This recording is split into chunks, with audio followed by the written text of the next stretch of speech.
Sir నేను ఆవిడ కోసమో ఆవిడకి అగెనెస్ట్ గానో రాజధాని కోసమో రాలా. నేను మామూలుగా ఒక బయట ఇచ్చి వైరల్ అయిపోయాను.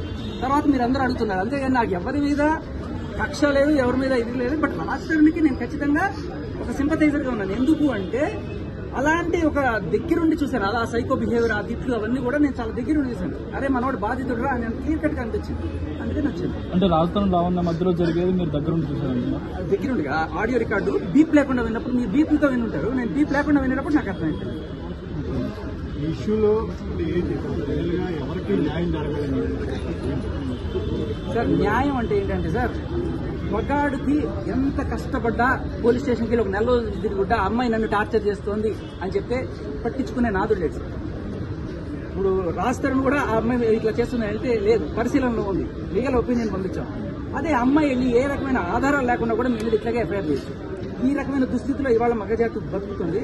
సో అందరు అమ్మాయిలు కేసులు పెడతారన్న, కానీ కొంతమంది ఇది అలవాటు పడి ఇది ఒక గంధాలాగా, ఇది ఒక మాఫియా లాగా తయారైంది. సో వీళ్ళ నుంచి మనం రక్షించుకోవడానికి మన ప్రయత్నం మనం చేయాలి. ఖచ్చితంగా తప్పుడు కేసులు పెట్టకూడదు అనేది మనం ఒక్క ఎఫ్ఐఆర్ చేయాల్సిన మనిషిని డీకెన్ చేయాలి. మీరు గమనిస్తే ఇన్న రోజుల్లో ఎఫ్ఐఆర్ దాటి ఆ కేసు ఏమైనా ముందుకెళ్ళిందా? వెళ్ళను కూడా వెళ్ళదు. ఎందుకంటే they know there is nothing. కాకపోతే మనం మీడియా ఇచ్చే హైపు వాళ్ళ మనుషులు పరువు తీసి వాళ్ళని బజార్కి ఎచ్చడం అలాంటిది. అంటే రాజధాని జీరో కాబట్టి ఇలాంటి సంఘటనలు బయటకు వచ్చినాయి. ఇలాంటి సంఘటనలు ఇంకా జరుగుతున్నాయి. కరెక్ట్ గా చెప్పారు సార్, ఇలాంటివి చాలా జరుగుతున్నాయి. అంటే మగాళ్లలో మనందరం కూడా నిజంగా చెప్పాలంటే మగాళ్ళం కాదు. బయటికి వెళ్ళి ఒక పోలీసు సార్ మా ఆవిడ నన్ను కొడుతుంది, లేకపోతే నా ప్రేయస్ నన్ను బ్లాక్మెయిల్ చేస్తుంది, ఇలా చెప్పుకుంటే ఎక్కువరా సిగ్గులేదా అంటారు. నిజంగా జరుగుతుంది. మీరు ఆడియో వినంటే కుక్కను కొట్టడం రాస్తారు. అంత కొట్టి కూడా ఆవిడ తిరిగి ఆయన మీద కేసు పెట్టాను కదా. సో బేసికల్లీ మీరు ప్రతి మగాడు కూడా ఏదో రోజున ఇట్లాంటి వాళ్ళు బారిన పడితే మనకు అర్థమవుతుంది తప్ప జనరల్ గా మన చాలా మంది 99% సౌమ్యంగానే ఉంటారు. బట్ ఇలా ఒక్క చోట జరిగితే అంటే ఇప్పుడు ఫైనల్ గా ఆ తప్పు లావణ్య వైపు ఉంది, ఖచ్చితంగా ఆమెకు శిక్ష పడుతుంది. రాజధాని మళ్ళీ అంటే పూర్తిగా నిజాయితీ పడడం నిరూపణ అవుతున్నారు.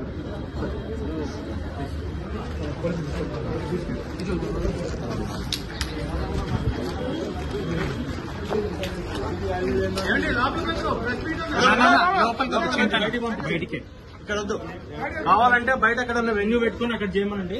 ఇక్కడ వద్దు, పంపించండి, బయట పంపించండి.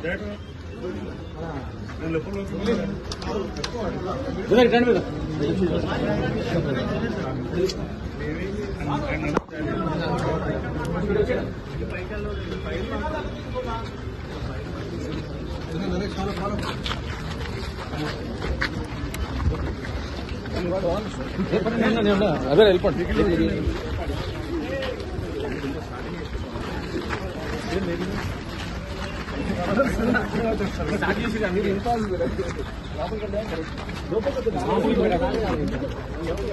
ఇక్కడ ఒక రూమ్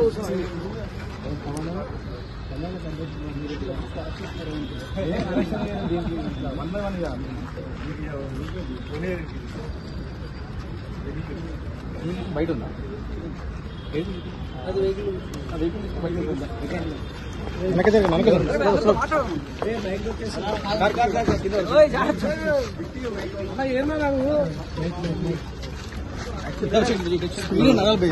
స్లోగా నడిస్తే సరిపోదు.